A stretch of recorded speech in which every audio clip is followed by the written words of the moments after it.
Boa noite a todos. E hoje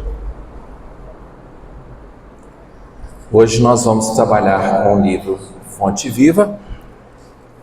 O capítulo é o 133. Que tendes? É interessante essa pergunta, porque é uma pergunta que é feita em Marcos capítulo 8, versículo 5, onde Jesus, diante de uma multidão de 4.000 pessoas com fome, após já ter ouvido a pregação de Jesus, pergunta o que os discípulos têm que seja possível alimentar essa multidão de 4.000 homens, sem contar as mulheres e as crianças. Essa é a segunda multiplicação dos pães, porque um Espírito como Cristo, tenha certeza, repetiu as lições várias vezes. Porque é diferente de nós que podemos ter um YouTube e assistir o mesmo vídeo várias vezes. No caso de Jesus, ele tinha que fazer o mesmo vídeo várias vezes em vários lugares.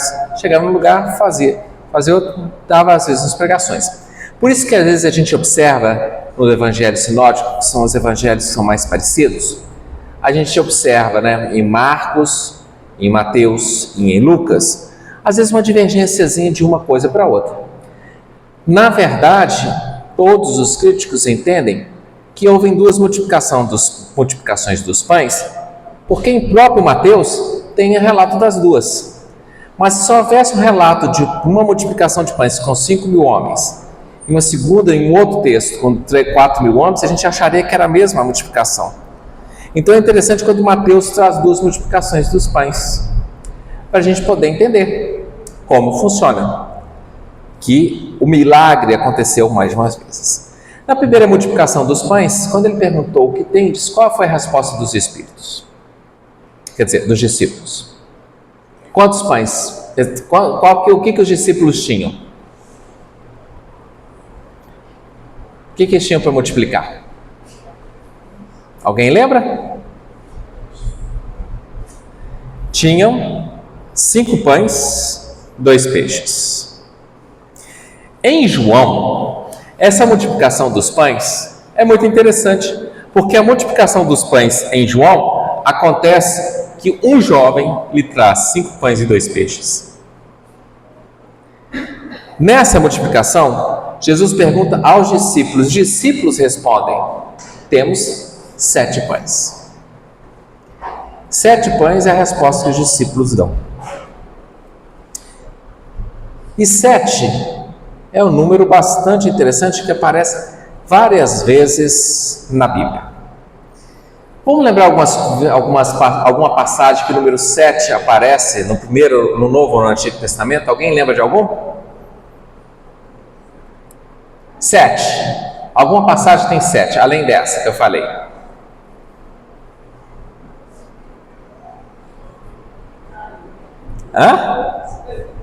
Tem, vamos lá. Em relação ao perdão, tem o número 7? 7 vezes 7, vamos falar 70 vezes 7. Então tem. Mais alguma coisa com referência a 7? Que dia que a gente descansa? Que dia que a gente descansa? 7 dias depois do... Primeiro é no 7º dia, agora a gente descansa no primeiro, né? Depois morre, no 7º dia. Tem a missa do 7º dia. Então 7 é uma coisa muito comum. Vamos lembrar rapidamente aqui de alguns 7. Então nós temos 7 perdoai 70 vezes 7. Se alguém perseguir Caim, que matou Abel, será vingado 7 vezes. E se perseguir Lameque, será 70 vezes 7. Daí que saiu aquela referência de infinitas vezes. 70 vezes 7 lá de Lameque. Tá certo? Quem quiser vingar Lameque, mostrando que não deve se querer vingar, que eu falo, em cima de ninguém, ou de algum erro que algum possa cometer, ou de tentar vingar uma injustiça que foi cometida. Quando o faraó teve um sonho esquisito que José interpretou o sonho no caso do faraó, ele lembrava de 7 vacas gordas e depois de 7 vacas magras. E as 7 vacas gordas foram comidas pelas 7 vacas magras. Depois ele sonha com 7 espigas grandes de milho, e que as 7 espigas grandes de milho sobem 7 espigas, como fala, ressequidas, e essas espigas ressequidas comem as 7 espigas fartas. E aí José interpreta o sonho que esses 7 significava 7 anos de abundância, de fartura no Egito, depois 7 anos de seca. E que seria interessante construir celeiro para que nos 7 anos acumulassem alimentos para os 7 anos de seca. Então 7 está direto. Então são 7 dias que eu falo que Deus levou para criar o mundo. Foi depois definido que o 7º dia seria dia de descanso. Isso eu estou tentando lembrar aqui, mas tem mais. Os animais que entraram na arca de Noé foram de quantos em quantos? De 2 em 2. Aí você fala assim, onde está o 7? Mas alguns animais especiais entraram de pares de 7, macho e fêmea. Eram 7 pares, né? Então assim, teve isso. Tem mais coisas que a gente pode falar com o 7 aí, mas onde que eu estou querendo chegar com o 7? 7 pães. 7 pães, nessa parte do texto, ele é multiplicado no Evangelho em vários lugares. É um número cabalístico, né, que a gente vê. 7 representa, de certo modo, por exemplo, depois que Noé estava em alto mar, ele soltou uma pomba para poder verificar se havia terra firme. Não teve resposta dela. O que ele fez? 7 dias depois ele soltou uma outra pomba. Então, 7 é um número bastante interessante e bastante presente em várias partes dos textos evangélicos. E também nos textos da Torá. E também naquilo que a gente chama de Antigo Testamento. E aí a gente percebe o quê? Da mesma forma que os 7 pãezinhos se multiplicaram, o número 7 também se multiplicou várias vezes no Evangelho. Isso significa que todas essas histórias que eu contei, uma ou outra, estava associada a elas algum trabalho por trás. Alguma coisa que era necessário trabalhar. Vamos pegar Jacó. Jacó queria casar com Raquel. Aí o pai de Raquel falou o seguinte: olha, você tem a mão da minha filha, você precisa trabalhar 7 anos. E ele trabalhou os 7 anos. Aí na hora que ele foi lá para poder pedir a mão da Raquel, não, mas você não pode casar com a mais nova, você tem que casar com a mais velha. Aí ele casou com a mais velha, mas eu queria casar com a Raquel, então trabalha mais 7 anos. Trabalhou mais 7 anos, depois casou com a Raquel.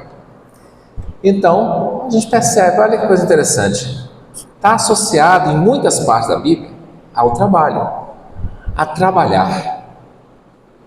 Então, quando Jesus faz a pergunta lá em Mateus, capítulo 8, versículo 5, o que temos? O que tendes? A pergunta é para nós. O que temos para dar para Deus? O que temos para dar para Jesus? Quando a gente faz essa pergunta, qual é a resposta que nós temos? O que temos para dar? Vamos lá, vocês estão um pouco calados hoje, vamos começar a responder. O que nós temos para dar para Jesus? Trabalho. O que mais? Uma coisa que a gente dá e nunca mais tem de volta. Confiança a gente também dá. Mas tem uma coisa que a gente dá e a gente nunca mais tem de volta. Tempo. É uma das verdadeiras caridades. Porque o tempo que eu dedico ao Pai eu nunca mais tenho de volta. Qual foi a definição que a espiritualidade, através das perguntas e respostas de Allan Kardec, define trabalho? O que é trabalho no Livro dos Espíritos? O que é trabalho no Livro dos Espíritos? Renovação. Sim, mas quando a gente... Não, isso sem dúvida. Mas a definição dos Espíritos sobre trabalho é interessantíssima. Trabalho é toda forma útil de empregar o tempo. Então não é aquilo que eu recebo dinheiro. mas aquilo que eu dedico algo a alguém. Então, uma mãe que cuida do filho que está adoentado durante uma noite, ela está trabalhando. E como é um trabalho sacrificial, ganha-se bônus horas em dobro. Trabalhar com evangelização é também um dos trabalhos que é uma forma útil de empregar o tempo, e quem trabalha com evangelização ganha bônus horas em dobro. Então, olha a importância. Aí a gente pensa assim, evangelização infantil. Então, se você hoje, com os meninos tão rebeldes do jeito que está, e trabalha com evangelização, é sacrificial. E ainda evangelização você ganha 4 vezes. Né? Vai lá.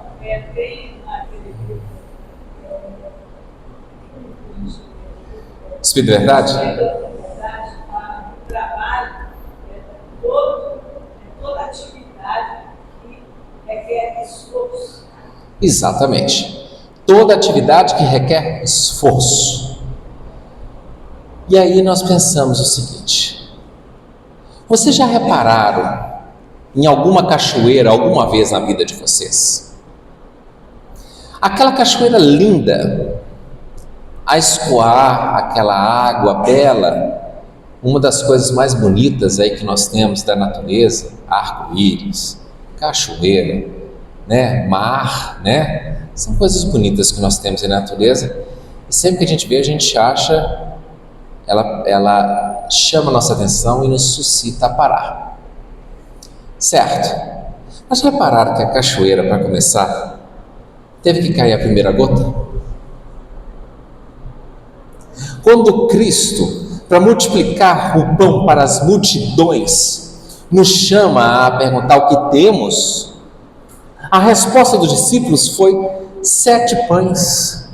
Será que se os discípulos não tivessem esses 7 pães, Jesus encontraria a base para a multiplicação dos pães? Afinal de contas, Jesus clonou pão, né? Meu filho falou o seguinte, chegou a comentar: Jesus clonou pão e todo mundo fica feliz. Agora, se eu clonar cartão de crédito, eu vou para a cadeia. Por quê? Então, brincadeiras à parte, clonar pão para saciar a fome das outras pessoas pode. Clonar cartão de crédito, não. Então, o que acontece? A gente percebe que ele precisava daquela base. Se não houvesse esses 7 pães, o que aconteceria? Será que Jesus faria o trabalho de alimentar 4.000 pessoas? Então mostra a importância da gente começar a ajudar o Cristo nesse trabalho.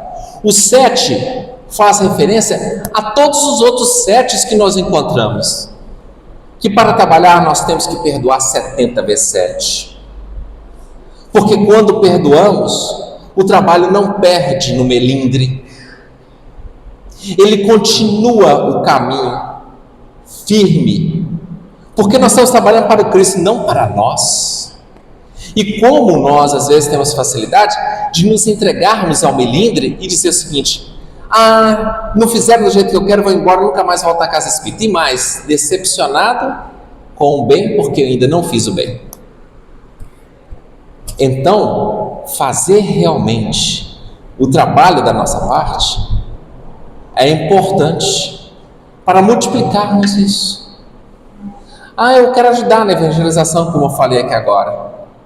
Se você começa a ajudar na evangelização, a espiritualidade pode trazer crianças para cá. Antigamente, na reunião de segunda-feira, não tinha reunião de evangelização. Os pais às vezes não podiam ver porque não tinha ninguém para trazer e deixar as crianças. Alguém se predispôs a estar dando evangelização na segunda-feira à noite durante o horário da palestra. Então quem é pai e mãe quiser trazer, está tendo evangelização lá atrás, na salinha lá atrás, para as crianças. Então, a partir desse momento que alguém se predispôs, Quantas crianças e quantos pais puderam estar aqui presente hoje e os outros dias, tendo um pouquinho mais de conhecimento, de aprendizado, porque alguém se predispôs a trazer um pouco mais de conhecimento. O trabalho começa simples, como a gota da cachoeira, que depois que cai a primeira, vem um monte. Quantas vezes nós já observamos que a sociedade copia o que é bom? Basta alguém ter a ideia, colocar na internet ou fazer uma patente que seja, e daqui a pouquinho talvez aquela ideia se materializa. Como o pão do Cristo se materializou para alimentar 4.000 pessoas. Há uma passagem no livro, eu acho que é narrada por Humberto de Campos, que um espírito de uma mulher muito valorosa reencarnou com o objetivo de montar uma instituição de amparo e socorro aos doentes, aos necessitados, às crianças. E aí, logo que ela reencarnou, médio que era, ela reconheceu a missão que ela tinha que fazer. E aí ela ajuntou um monte de gente em torno daquele ideal e resolveram montar uma instituição. Quando ela viu a instituição começando a montar, alguém sugeriu: vamos começar a receber as crianças? Não, ainda não, porque não temos um salão grande onde podemos nos reunir. E lá foi ali anos para poder construir aquele salão. Na hora que o salão estava pronto, agora nós precisamos das salas, da creche. Aí fizeram. Agora faltou refeitório, mais anos para construir refeitório. Agora faltou a gente construir nessa área grande que nós temos aqui de terreno, faltou construir a lavoura, como fala, uma horta, para a gente poder ter os alimentos que possa ter lá na dispensa, para poder atender a sopa, etc. E ajudando e ajeitando e acertando a casa de acolhimento, levou-se mais de 20 anos. Depois de 20 anos, a casa veio a lume e essa casa começou a ajudar e fazer bem para muitas crianças. E ela se sentiu o valor do seu trabalho. E graças a Deus ela fez aquele trabalho, e aquele valor foi espetacular. Quando ela desencarnou, ela chegou muito bem do lado de lá. Ela tinha feito uma obra assistencial belíssima. Mas um guia espiritual falou: minha filha, deixa eu te contar uma coisa. Nesses 20 anos que você atrasou o início das obras, você deixou de atender uma quantidade de tantas crianças que caíram na criminalidade, tantas outras tiveram problema de nutrição sérios, algumas tiveram doenças devido a esse problema de nutrição, tantas outras tiveram problemas aqui, a criminalidade aumentou ali, e foi narrando para ela o que aconteceu naqueles 20 anos, porque ela protelou o trabalho. É diferente, ela não é que ela não quis começar, ela não começou porque não tinha recurso. Ela não começou porque ela queria que estivesse perfeito. Nesse tempo, esses 7 pãezinhos que você poderia ter oferecido, poderia ter multiplicado, que outras pessoas viriam, e aí teria acelerado as obras. Então, minha irmã, parabéns pelo seu trabalho, mas ele poderia ter sido maior. Então, a gente começa a entender uma passagem que tem no Evangelho, no Livro dos Espíritos. Agora eu estou na dúvida em qual das duas partes, se é no Evangelho segundo o Espiritismo ou no Livro dos Espíritos, que diz o seguinte: nós não somos só responsáveis pelo mal que fazemos, somos também responsáveis por todo o mal que surge pela falta do bem que não fizemos. Quando Jesus pergunta para a gente o que a gente tem, e nós respondemos 7 pãezinhos, é sinal que nós estamos dispostos a dar esses 7 pãezinhos Mas é muito pouco, Senhor. Mas esses 7 pães eu multiplico. Chico Xavier começou em Pedro Leopoldo a sua missão belíssima de mediunidade e de trabalho no bem. Ele poderia ter se justificado: Senhor, eu estou trabalhando no bem através da psicografia, então não vou mexer com caridade não. Não vou fazer carta consoladora, não vou fazer distribuição de coisas. Inclusive, ele foi solicitado nesse sentido. Alguns companheiros, confrades e espíritas chegaram para ele e falaram assim: Chico, por que ao invés de você dedicar cartas consoladoras para as mãezinhas, por que em vez de você dedicar a assistência social às famílias, por que você só não dedica aos livros? Aí o Chico respondeu: não me peça para escolher uma atividade para deixar de fazer, porque não será nenhuma das duas que vocês querem, será os livros. Mostrando a importância do trabalho assistencial. Imagina, para uma pessoa igual o Chico Xavier, deixar de escrever livros importantes. Na verdade, ele não deixaria, ele só mostrou que aquele trabalho de carta consoladora era tão importante quanto os livros que ele deixou. Que o trabalho assistencial para as famílias carentes era tão importante quanto ele deixou os livros. Então, quando ele começou a sua tarefa, uma condessa, espírito de uma condessa, procurou ele para poder sugerir ele um trabalho. Falou: olha, eu sou a condessa fulana de tal, esqueci o nome dela, e eu vim aqui para te chamar a trabalhar junto aos pobres. Uma condessa. E fazendo um parênteses aqui, mais tarde perguntaram para essa condessa como ela, tendo sido condessa, ela conseguiu viver na caridade. E ela falou assim: antes da minha reencarnação como condessa, enquanto eu pude escolher o gênero de reencarnação que eu podia ter, eu escolhi vir pobre. Quando eu vim como condessa é porque não teve jeito, eu tinha que vir como condessa. Mas depois de ter vindo 10 reencarnações pobres, eu sabia o que era e representava a fome, a carência para cada uma daquelas famílias. Então aquilo foi despertado com muita facilidade em mim. Então essa condessa era uma mulher sábia. Porque se perguntar para mim: Fabiano, você quer vir com milionário ou você quer vir classe média ou você quer vir pobre?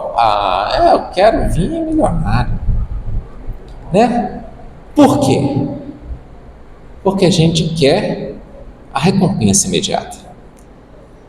Você gira para uma criança de 4 ou 5 anos de idade, pega um quadradinho de chocolate e fala assim: esse quadradinho de chocolate agora ou a barra inteira em 10 minutos? Eles fazem esse teste. E muitas crianças querem o pedacinho de chocolate agora.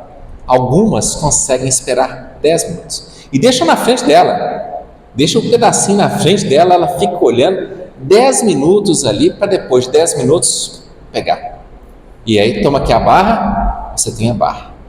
Então uma criança que sabe fala o seguinte: eu espero um pouco agora para ganhar muito depois. Essa condessa foi mais ou menos isso. Você quer agora que não tem juízo, não tem ainda equilíbrio, nascer rico você prefere esperar um pouco? Não, eu prefiro esperar um pouco. Agora que não tem jeito, você quer voltar? Não, agora então, já que não tem jeito, eu vou voltar rico. Só que ela soube usar, então ela não se complicou de modo nenhum com a riqueza. Olha a diferença. Então essa condessa convidou Chico Xavier, fechando parênteses, convidou Chico Xavier para Chico Xavier começar um trabalho. Aí o Chico falou assim: eu não tenho recursos para comprar pães. Eu só posso comprar 15 pãezinhos. Então, Chico, compre os 15 pães e vamos distribuir os 15 pães.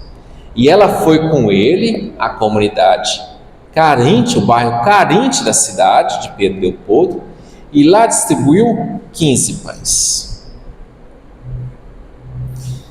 Quando Chico Xavier, em 1959, parte de Pedro Leopoldo para morar em Uberaba, o trabalho de distribuição dos pães continuou sem ele.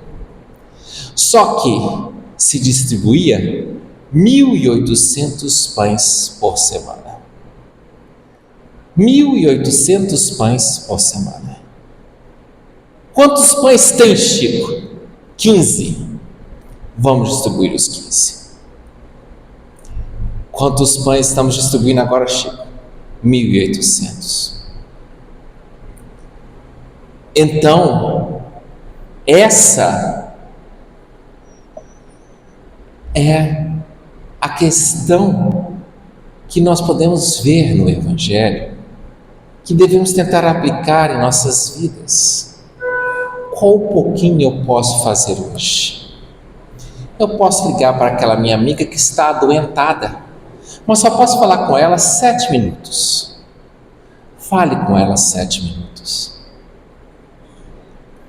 Mas a gente não conversa mais por telefone, não sei nem como que faz isso. Manda um WhatsApp antes, posso te ligar? Posso. Olha, estou te ligando, mas eu só tenho 7 minutos para conversar com você. Se você tiver mais, lógico que você pode, né, gente? Eu estou só usando o número 7 aqui. E nesses 7 minutos você conversa. Mas eu só tenho 7 segundos, manda uma mensagem. Tá tudo bem com você? Que Jesus te abençoe e te proteja. 7 segundos. Me dê notícias. 8. Tudo bem. Mas de qualquer forma, nós estamos multiplicando as mensagens. Nós estamos multiplicando o carinho. Pai, tem muito tempo que eu não te ligo, como o senhor está? Ei, mãe, como estão as coisas? Oi, irmão. Oi, irmã. Oi, filho. Oi, vizinho. O que você está precisando? Eu estava precisando de um macarrãozinho. Tem aqui. Às vezes, a pessoa precisa só saber que a gente se importa. Uma mãe perdeu um filho e foi atrás do Chico Xavier.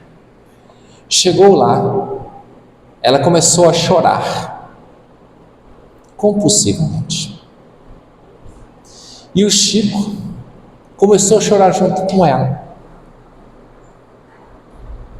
E algumas pessoas olharam e falaram assim: o Chico não vai falar nada para consolar? E o Chico ficou ali em silêncio junto com ela. Abraçou a mãe e ficou chorando junto com a mãe. Na hora que terminou, depois de algum tempo, a mãe, já recobrada do pranto, se afasta dele e diz: você me ajudou muito, Chico. Porque o Chico não queria ali consolar com palavras, queria consolar com o coração. Sabe por quê? Porque muitos de nós falam o seguinte: eu não vou lá conversar porque eu não sei o que falar. Mas você não precisa falar nada, só estar junto.